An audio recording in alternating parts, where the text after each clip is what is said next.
also like to request CEM Pramod Boro to present General Mohit Mahendru, a traditional Bodo Arunai. Now, let's do the honor of Cabinet Minister of State. To do the honor, I would like to request General Mohit to present a bouquet and a memento. बिथांखौ नों मा बुंबावनो बेनि माखासे मटिगुटि बिथांनि माखासे बडि language मैया दाखालि सासे आर्मि जेनेरेलखौ इमान बिराद दृश्य मोनथामसो प्रमोद बर'नि मार्क बे हारिनाव थालांसिगोन तिनिटा मार्क प्रमोद बर'र এই मार्क आरो दृश्य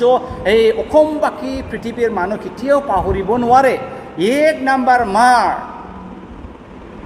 মন্ত্ৰীমণ্ডলৰ কথাটো বাদে দিয়ক जुदि पृथक बड'लेण्ड নহয় মই गावबुराव নহং नैबे मोनसे खोथाखौ रायजो राजाया जिबनाव बावनाय नंलिया जारिमिनारि भाषण जासिगोन प्रमोद बर'नि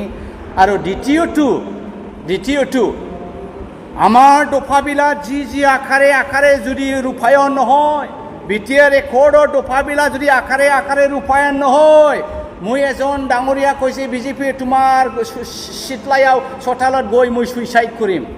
দুই নাম্বাৰ এইটো ঐতিহাসিক ভাষণ কেতিয়াও বড় বা আমাৰ অসমবাসীবিলাক পাহৰি নাযাব আৰু তিনি নাম্বাৰ দৃশ্যটো যোৱাকালিকৈ একদিন আগত এজন জেনেৰেলক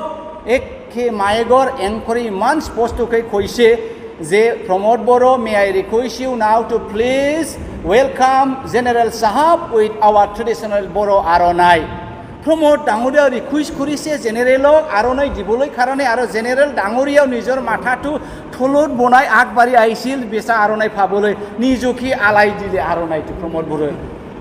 এনেকুৱা মানুহৰ আজিৰ তাৰিখত মেণ্টেল স্থিতি নৰ্মেল আছে না এবনৰ্মেল আছে ইয়াৰ সন্দেহ আছে তেখেতসকলে যিয়ে নাকক সেইটো আজিৰ তাৰিখত ৰাইজ ৰাজাই গ্ৰহণ কৰিব নোৱাৰে এই গতিকে বিজেপি আৰু ইউ পি পিলৰ কোনো ফেক্টৰ নহয় কথাটো এইটো ইয়াৰ মাজতে কিবা একটা ফেক্টর হবা পাবে डेफिनेटली ব্যক্তিগত গর্জন মুশাহারিয়া खालामनांगौमोनब्लाबो डिलिमिटेशननि सोमोन्दै आं इसेबां माथा मारिनाय जायाखै गोबां खारननि थाखाय अबশ্যই आङो क'क्राझार चिरां जिल्ला हिसाबै प्रेसिडेन्टखौ लानानै मोनसे मेम'रेन्डाम होदों आरो बे मेम'रेन्डामाव आं बे बाथ्राखौनो बुंदों मोननैसोल' पइन्ट आङो उत्थापन खालामदों जे बिटिसि एकर्डखौ लानानै जे 6 शिड्युल एरियायावहाय 75% रिजार्भ जानांगौ बे मोनसे खोथा दा बेखौ नायोबा नोंथांमोननि बे एलएसि रानलाबायनाया एखेबारे इलजिक एज पार दा डाटा जायाखै बे हिसाबै नोंथांमोना बेखौहाय नायफिननांगौ बे खोथाखौ आङो होनदों आरो दुइ नाम्बारा जाहैबाय दिनै 2017आवहाय डिलिमिटेशनखौहाय फ्रिज खालामनानै दोनदोंमोन एक्सेप्ट जम्मु आरो काश्मीर कारण जम्मु आरो काश्मीरखौ स्टेटखौ सिफायनानै इउनियन टेरिटरि रानना होनायाव बे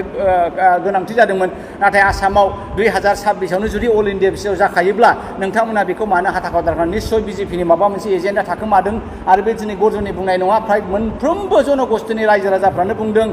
पलिटिकेल पार्टिफ्रा बुंदों एमएलएफ्रा बुंदों दा बेखायनो नोंथांमोना रायजो राजायानो जुदि बेनि एगेन्स्ट एप्रिहेन्सनाव दङब्ला रायजो राजानि खोथाखौ खोनासंनांगोन आरो नायफामफिननांगौ होननानै गर्जनाबो मेम'रेन्डाम होदों दा ओरैहाय इउपिपिएल आरो बिजेपि बर' लिडारफोर थासेयावबो बिथांखौ जाया होननाया निश्चय बिथांमोननि रिपर्ट मथे बिथांमोना टेलिभिजन ड्राफ्टखौहाय नायफामफिननांगौ आरो उदालगुरि आरो क'क्राझारा एसटि रिजार्भ थानांगौ होननाया बे वेलकाम एटिटिउड जादों आङो बिनि सोमोन्दै दा बेसेबां डिलिमिटेशन कमिटिया बा इलेक्शन कमिशना बेखौ आजावगोन आं बिनि सोमोन्दै थयथ'खौ लाथ'वाखै आसा खालामदों एबसुनि होननाय मथे आदा दावरावमोननि होननाय मथे आरो बिपिएफनि नाजानाय मथे स्टुडेन्ट इउनियननि नाजानाय मथे मोजां जोंनि फेभाराव जागोन होननानै आं आसा खालामदों